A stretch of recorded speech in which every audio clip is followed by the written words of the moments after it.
அடுத்து இந்த பித்ரா சதக்காங்கிறது யாருக்காகலாம் கொடுக்கணும், யார் மீது கடமை இல்லை, அதுதான் இவங்க சக்தி உள்ளவர்னு ஆயிடுச்சு. யாருக்காக நபர் தலைக்கு கொடுக்க வேண்டிய தர்மம் இது. பித்ராங்கிறது ஒரு குடும்பத்துக்கு கொடுக்குற தர்மம் கிடையாது. ஒவ்வொரு தலையை எண்ணி என்ன செய்யணும், கொடுக்கணும். அப்ப யாரெல்லாம் தலை என்றது என்று கேட்டால் ரசூல் ஸல்லல்லாஹு அலைஹி வஸல்லம் சொல்றாங்க, புகாரில் 1503வது ஹதீஸில் இருக்கிறது, அலல் அபுதி, ஒரு மனிதர் ஒரு அடிமையை வச்சிருக்கிறார், அந்த அடிமைக்கு அவர் கொடுக்கணும். நான் எனக்கு ஒரு அந்த காலத்துல இப்ப இல்ல, அடிமையா வச்சிருந்தேன்னு சொன்னா அந்த அடிமைக்கு சுய சம்பாத்தியம் இருக்காதுல, அந்த அடிமைக்காக வேண்டி நான் என்ன செய்யணும், அந்த பித்ரா நான் முதலாளிக்காரன் கொடுக்கணும். அதே மாதிரி ஆண் பெண் எல்லாருக்குமே கொடுக்கணும். ஒரு சகீர் ஒரு கபீரி, சிறியவர் பெரியவர் எல்லாரும் கொடுக்கணும். மினல் முஸ்லிமீன், முஸ்லிம்களா இருந்தா, வாப்பா முஸ்லிம் அல்லாதவர் இருக்காரு, வசதி ஏற்றவர், அவருக்காக நம்ம கொடுக்க தேவையில்லை. அது வாப்பா இஸ்லாத்தில் இருக்காரு, மகன் இஸ்லாத்துல இல்ல, மகனுக்காக இவர் கொடுக்கணும். அவர் இஸ்லாம் முஸ்லிம் தானே கடமைய, அவர் முஸ்லிமே இல்லைன்னு அவருக்காக கொடுக்க வேண்டியதில்லை. அப்ப நம்ம பொறுப்புல யாரெல்லாம் இருப்பார்களோ அத்தனை பேருக்காகவும் என்ன செய்யணும், பித்ராங்கிறது கொடுக்கணும்.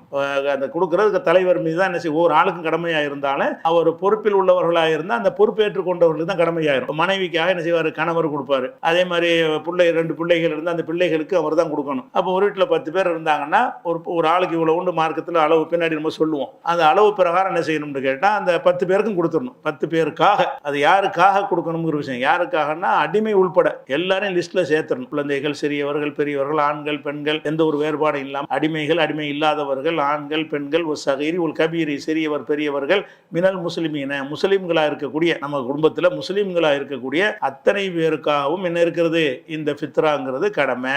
பித்ராவை கடமையாக்கி இருக்கிறான். இவ்வளவு பேருக்கு நம்ம கொடுக்கணும். அவ்வளவு பேருக்கும் இல்லை, அவ்வளவு பேருக்காகவும் அவங்களே கொடுத்துடக்கூடாது, நம்ம பிள்ளைக்கு கொண்டு கொடுத்துடக்கூடாது. அந்த பிள்ளைகளுக்காக, மனைவிக்காக, நம்முடைய பொறுப்பில் உள்ளவர்களுக்காக நம்ம என்ன செய்யணும், அதை கொடுத்து விட வேண்டும். இதுல ஒரு சில விஷயம் கேட்பாங்க, என்னன்னு கேட்டா, ஒரு பெண்ணு கர்ப்பிணியா இருக்கா, கற்பத்தில் உள்ளதும் கொடுக்கணுமாண்டு, அதெல்லாம் தேவையற்ற கிடையாது.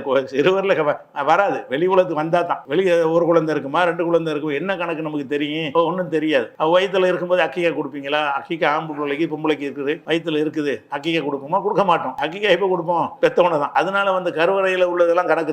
கர்ப்பிணியா இருந்தாங்கன்னா விட்டுருங்க, பிறந்த அடுத்த வருஷம் கொடுத்துட்டு போறோம். பிறந்த பிள்ளைகளுக்கு தானே செய்யணும் கணக்கே தவிர வயிற்றில் உள்ளதுக்கு பித்ரா கொடுக்க சொல்லி எந்த ஒரு ஹதீஸும் கிடையாது, லாஜிக்கு படியும் கிடையாது. ஒரு ஆளு கொடுன்னா வெளி உலகத்துக்கு வந்தா தான் ஒரு ஆள். அதுக்கு முன்னாடி என்ன செய்ய மாட்டார், கணக்குல மக்கள் தொகை கணக்கு எடுக்கும்போது வயிற்றுள்ள சேர்த்து லிஸ்ட் எடுத்துட்டு போவானா, அவங்க வீட்டில் 5 பேர்னு சேர்ப்பானா, 4 தான் எடுத்துட்டு போவான். வயிற்றுல ஒரு பிள்ளை இருக்கு 5ன்னு எழுதிட்டு போக மாட்டான்ல. 5ன்னு எப்படி 2 பிள்ளை இருந்தா செய்யுங்க, 3 பிள்ளைலாம் ஒரு 8ன்னு எழுத முடியுமா, அதை செய்ய முடியாது. அது உலகத்திலையும் கிடையாது, பொதுவான மக்களுடைய புரிதலையும் அது கிடையாது, ஹதீஸ்லையும் கிடையாது. உலக நிர்வாக நடைமுறையிலையும் வயிற்றுல உள்ளதை கணக்கில் என்ன செய்ய மாட்டாங்க, லிஸ்ட்ல ஜனத்தொகையை கணக்கு எடுக்கும்போது எடுக்க மாட்டாங்க. அதனால கற்பில உள்ளதெல்லாம் கருவில் உள்ளதுக்கெல்லாம் இருக்கான்னு தேவையில்லாம ஒரு சர்ச்சையை கிளப்பி இருக்கிறாங்க. அது தேவையற்றது.